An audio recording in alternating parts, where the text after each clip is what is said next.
Hey, what's up guys, Crazy here, back in Anthem, and today we're going to rank all of the brand new legendary weapons that have been added in the Cataclysm update. I've been playing the past week quite extensively. I got most, if not all of the weapons as legendary drops, and I went in and compared them to one another to see which one is the best and where exactly they stack against one another. So let's jump right in, and of course if you enjoyed this video, a thumbs up on it would also be super appreciated. Anyway, let's start things off with a few things that you need to keep in mind, as well as a few disclaimers. First of all, this is my opinion, so this ranking that I'm about to do depends on your playstyle, on your preferences, and this is my conclusion after spending at least a few dozen hours with each and every single one of these weapons, both in the current version of the game as well as on the PTS. Second of all, just because I'm ranking them from bad to worse doesn't mean that some of them are useless or some of them are not that powerful.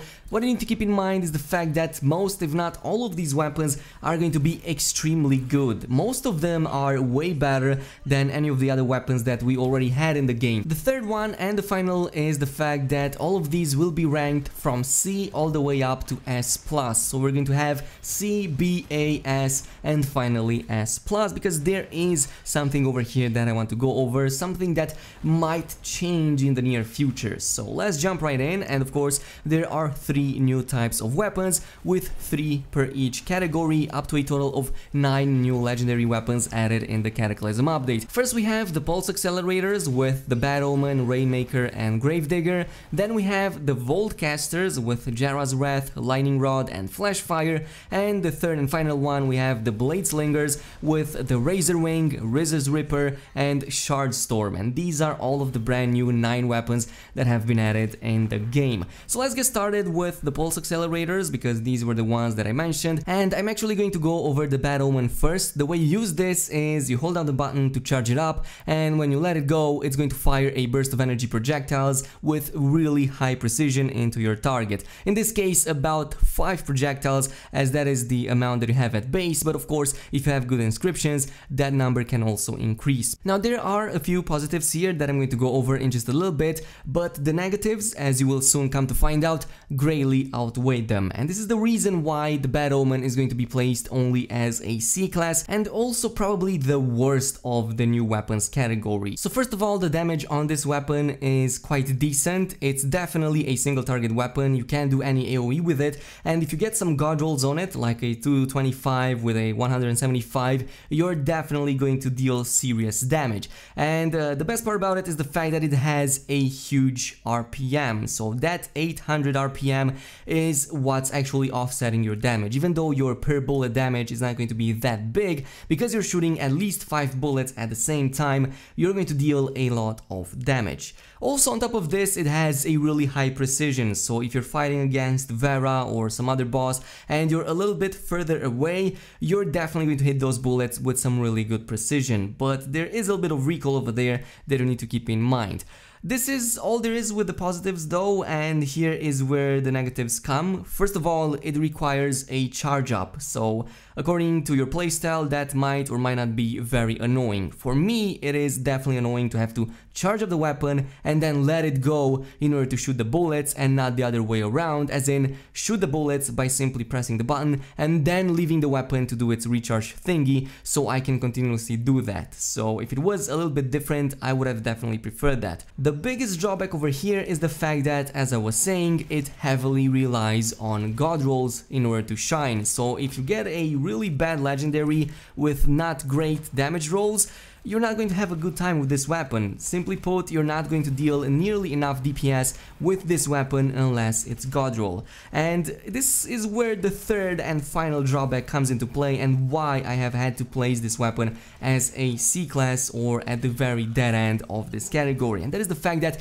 it is quite bad against small hitboxes or moving targets. Let's say, for example, you're not fighting against Vera or some other huge boss or huge enemy. Let's say you're fighting against smaller enemies. Well, if you're planning to do that, first of all, if you're aiming for small hitboxes, especially if you're further away from them, you're going to have a really hard time to hit them in the first place. First of all, because there's recoil, and second of all, in case your target moves, which many of the enemies do all the time, you cannot readjust your aim until you shoot another batch of bullets. So once you shoot the 5 bullets, it's going to be almost instantaneous because of the huge RPM, and yeah, it's just a pain to actually shoot small targets. The next pulse accelerator is of course the Rainmaker, and this is in fact one of the best damage dealing weapons in the game right now, to the point that I had to place it in the S-class category up to the top with a few other weapons in there as well. The reason for that is because of the way this weapon behaves. So it's kind of like a far-reaching shotgun, as in you fire an energy burst that further explodes into smaller projectiles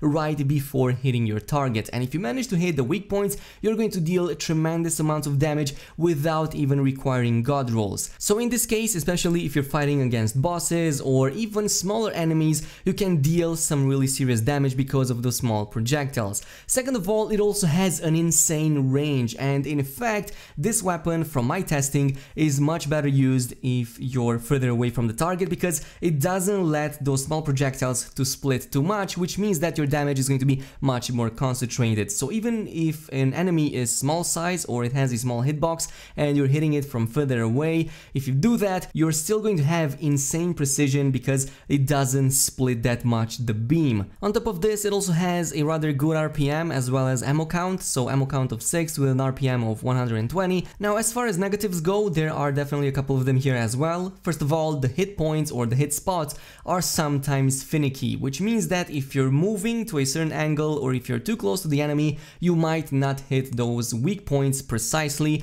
and sometimes the game just doesn't register hit point damage for some reason, even though you might otherwise be aiming towards the head. So the best course of action over here would be to aim the main beam and not the small projectiles if you want to hit those weak points. The second drawback is the fact that it's quite bad at AoE, so this is by excellence a single target damage dealer, but this is something that I'm using constantly against bosses and especially against Vera. The third and final pulse accelerator that we have is of course the Gravedigger, and I'm still debating if I should place this in the S-class category or just put it as an A-class, because it can definitely deal some serious damage, it's definitely very good, but it does have some drawbacks which other weapons in the S-class category might not have. So it's going to be kind of in a standby position right now. Tell me what you think down below, but in the meantime, the Gravedigger is the weapon that shoots a continuous powerful stream of energy that amplifies both in damage as well as RPM as your ammo count goes lower. So the more you shoot it, the more damage you deal with it. So the damage is pretty good, but again, it's quite reliant on god rolls. So if you don't have good rolls on this weapon,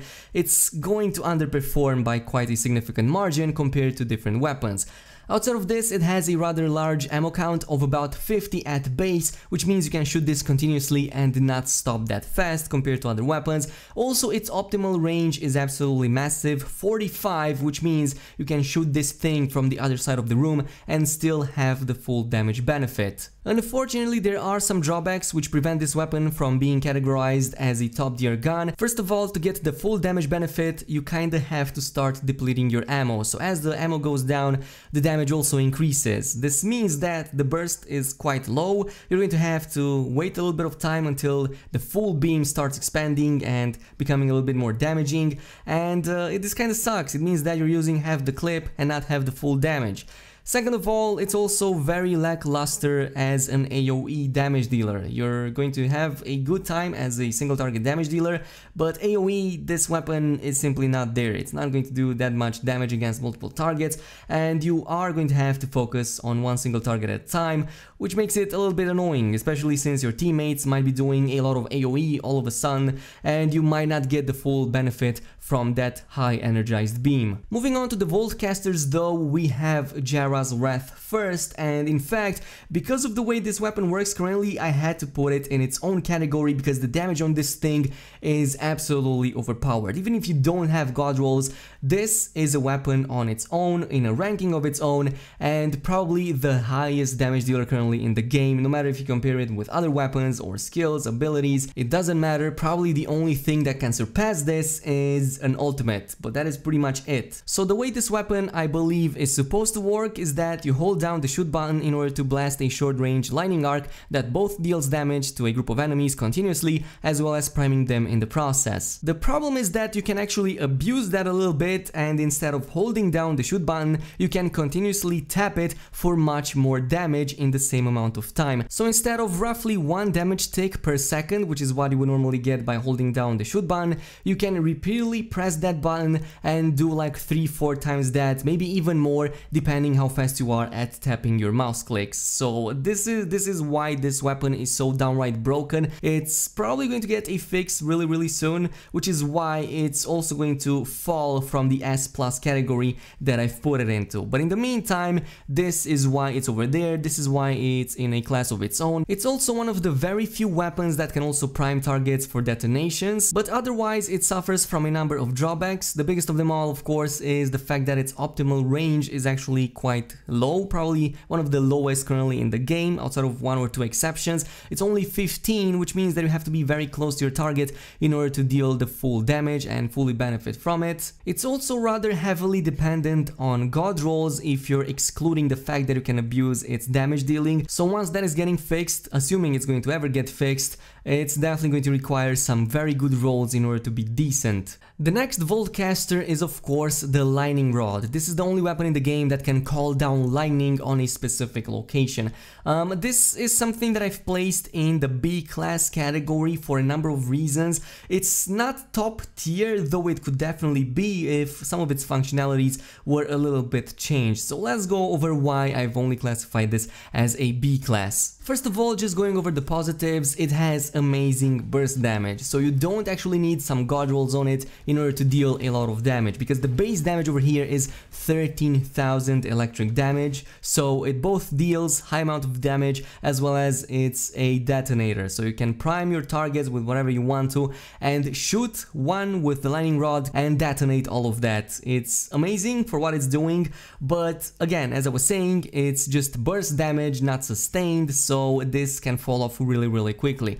Another positive is the fact that it sticks to the targets, so once you shoot the initial projectile, it sticks to the target, and wherever that target will move, the lightning will strike it and it deals some serious damage. Even in my case, I can easily pull on 100k with one single lightning burst with this thing. So again, detonator, high damage, sticks to targets, and it can also AoE, though slightly, so it's not a big AoE range, but if there's 2, 3, 4 enemies very close to one another, they can all be hit by the lightning strike. The problem is that there are a number of disadvantages that, at least in my opinion, made it very hard to put this weapon amongst other top tier weapons that have been released with the newest update. First, even though its burst damage is amazing, its sustained DPS is quite lackluster, and that is because the way this weapon actually functions. You need to charge it up, throw the projectile, have it stick to the target, and then there's also a slight delay before the lightning strike actually hits the enemy, so quite a little bit of time until that happens.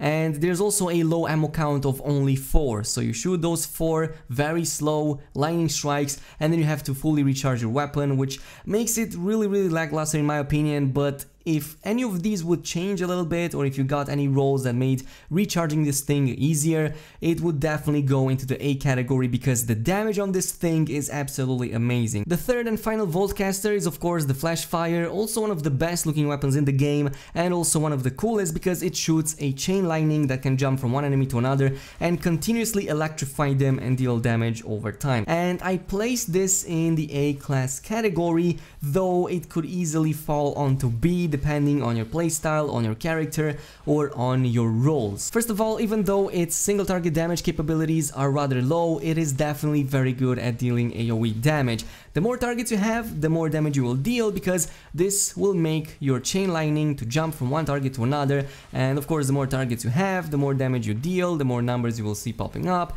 so it's definitely good against groups. On top of this, its RPM and ammo count are pretty big, 200 RPM and 20 enemy ammo count, which means you can shoot this weapon quite a bit and still deal quite a little bit of damage. Optimal range is also quite big, a whopping 40, which means you can shoot this weapon from quite far away and still get its full benefits. Now, as far as the drawbacks go, as it was expected, this is not a very good single target oriented damage dealer, but it's still rather decent. You can still deal quite a bit of damage with this weapon as well, especially if you have god rolls on it. So yes, it might not be the best versus Vera, but it's quite very well put in the middle.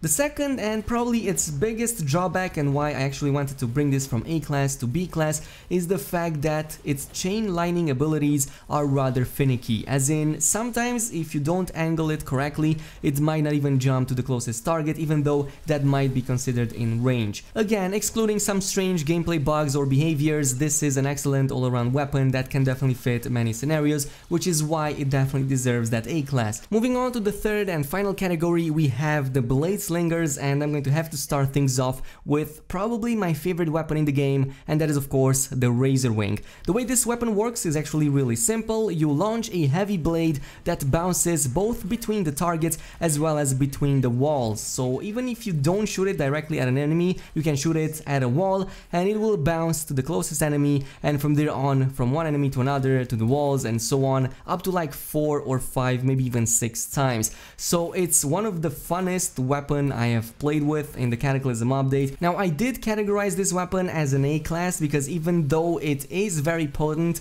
it has a few drawbacks over here that might make it a little bit too situational. But anyway, let's start things off with the fact that it has some really good damage, 4.3k at base, and in fact it's both good at AoE, but it also has some room for single target damage. If you're doing AoE, this will bounce from one enemy to another really easily, and you can take like 5-6 enemies at the same time.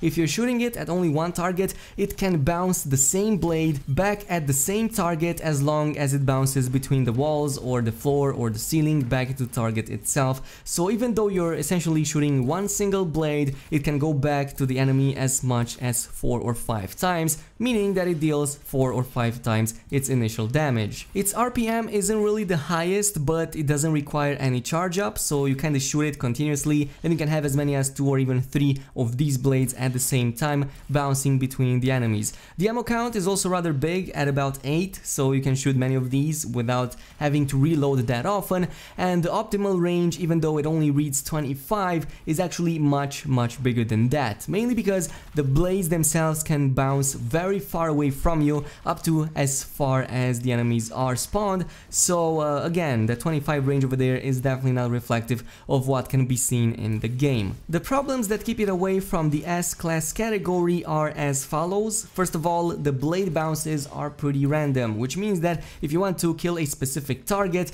sometimes it might be all random and the blade bounces might not benefit you. Second of all, it's also kinda bad versus large enemies or bosses, mainly because if there's nothing to bounce that blade off back to the target itself, you're going to deal some really low damage. So the damage per blade is actually quite small. It's that the blade bounces make up for that and increase your damage exponentially. But if that doesn't happen, then you're pretty much going to be left behind your entire party, and the fun factor will quickly go away, especially when you realize that you're not taking the targets as fast as you should, especially on Grandmaster 3. The second Blade Slinger is of course Rizza's Ripper, and this is another top tier damage dealer, and it definitely deserves its S ranking.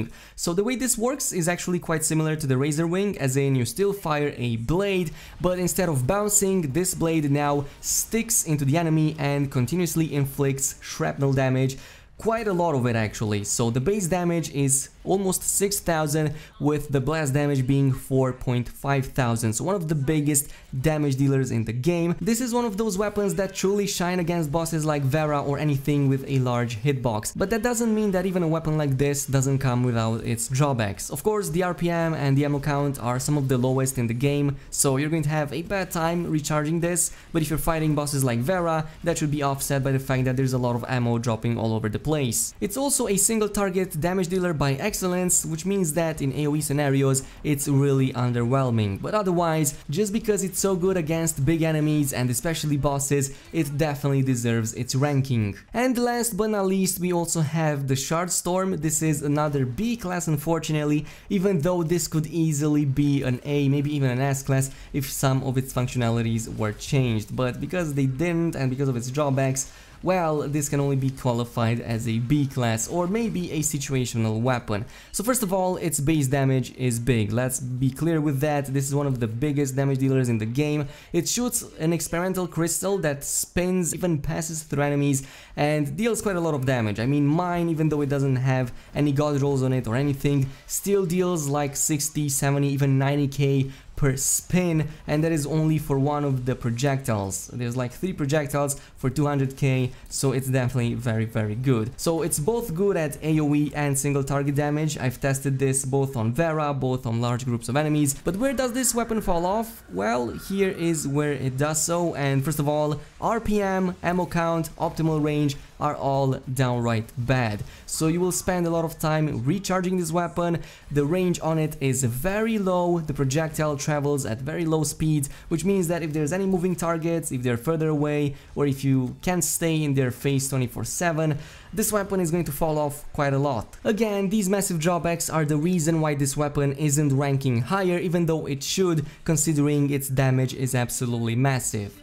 But anyway, this was my ranking of all of the Cataclysm weapons in the game. Now tell me if there's any other weapon that you might have preferred to be on a higher or on a lower spot. Comment down below, and in the meantime, also don't forget to subscribe to the channel for more awesome content like this and activate that notification button, and I will see you guys next time.